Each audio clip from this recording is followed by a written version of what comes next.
Hi guys, it's Tamara with Homegrown Devotion Homestead. How are you guys doing? Hopefully you're well. So I didn't get a chance to post a video last week because I was out of town celebrating my 10-year anniversary with my husband. So that was fun. But I wanted to post a video and show you guys how I make bread. I make bread two ways. I make a no-knead bread, which I feel like I might have gotten the recipe from Acre Homestead from Becky. Hey girl, I feel like we're best friends, never met, love her videos. I think I might have gotten this recipe from her, so I will attach it.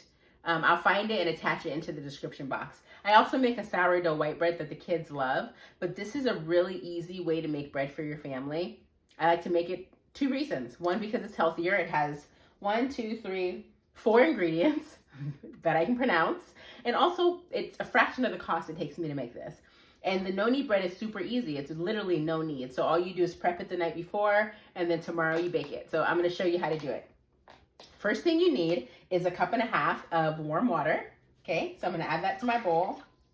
I do it in this order. Really, you put everything in the bowl, stir it, set it, deal with it tomorrow. But I do the warm water first. I do my yeast. It's a 1/2 teaspoon of yeast. So I'm going to put that in there. Okay.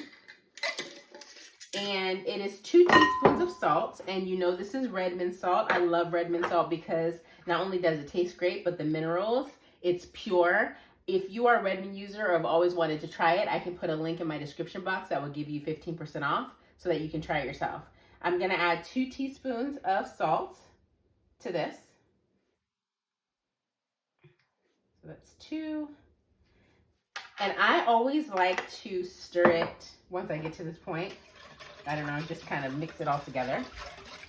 And then I'm gonna add the flour. It's 3 cups of flour. I'm wearing a glove because I cannot do gluten. I don't have celiac disease, but I can't do gluten. And I don't want it to touch my skin because what goes in your skin goes into your blood, right? So I try to wear a glove. I try not to breathe it, but I make this for my family. But I try to wear gloves for sure. So I put 3 cups of flour. I don't even use bread flour. I use all-purpose flour, organic all-purpose flour. So then you get a dough hook. If you don't have one of these, that's fine. You could use a wooden spoon, whatever, but the Danish dough hooks work great.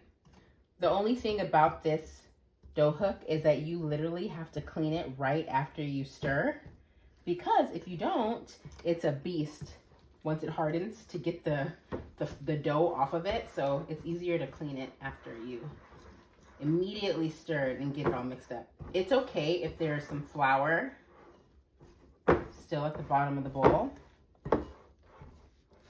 So look, that looks good. I try to get as much as I can. So here we go.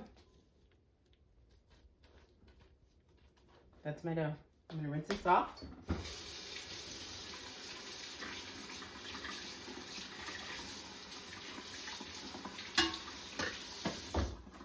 Next step, cover it with a towel and let it sit overnight. I'm gonna put it on top of my stove. Usually it's warm enough in the house for it to be able to rise overnight. So I'm gonna put it on top of my stove, and in the morning we will come back and I'll show you what to do next. Good morning, everybody. Okay, so this is the next day and we are going to get our bread in the oven. Okay, look at this cute shirt that I have. Can you see it? I bought this shirt from the Homesteaders of America Women's Conference, which was amazing. So if you have a chance to do that next year, do that. But it says, "The harvest is plentiful." Get it? It's a play on words, but with the vegetables, you get it? Anyways, it's by Dirt and Devotion. I can actually link them in the video, or the description box rather, so that you can check out what things that they have, okay? So let's get started on our bread. Okay, so here is our dough. I actually put it in my oven without a light on or anything. I just put it in my oven to kind of keep some sort of heat on it. What I'm gonna do is I floured my counter. I'm gonna scrape the dough onto the counter, like so.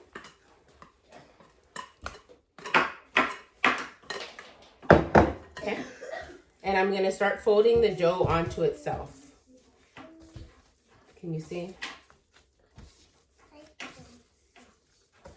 Until it comes into like a tight ball. Can you see? The dough is soft, but the flour really holds it together because I want it into a tight ball, basically. I'm going to use the bowl that I had it in, and I am going to put this ball into my parchment paper, and I'm going to let it sit for 30 minutes. While my dough is rising on the counter for 30 minutes, I am going to turn my oven on to 450, and I'm going to place my cold Dutch oven in there with the top on so that it can heat up and get ready for the bread.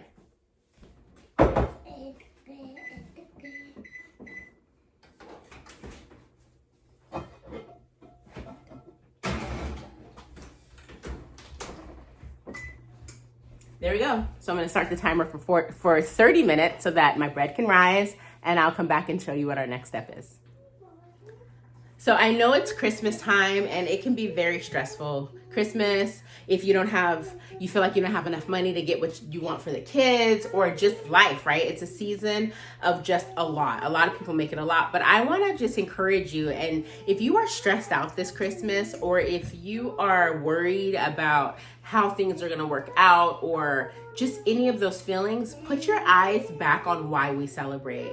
We celebrate Christmas because it's Jesus's birthday, right? That's why we celebrate. We celebrate because of Jesus. He is the reason for the season. So if your mind is focused on anything other than that, you're going to be in disarray. It's going to cause chaos. You're going to be unhappy or sad or whatever, but it doesn't have to be that way. So just remember why we celebrate. Also, Christmas is a hard time for people. Holidays are a hard time, especially people that may not have family close by, or people that just may feel lonely. So reach out. If God puts somebody on your heart to just encourage, or just reach out and tell them that you're thinking about them, or to pray for them, just do it.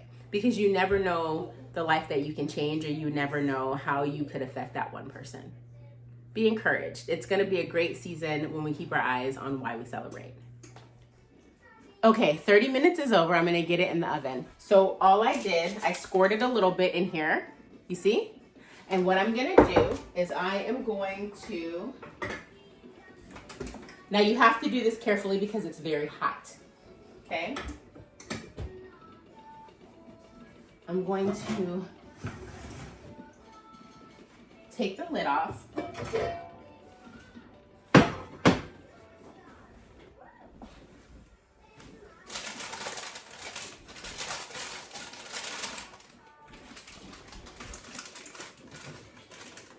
I'm going to put the bread into the Dutch oven. I'm going to put the lid on, and I'm going to bake it for 30 minutes.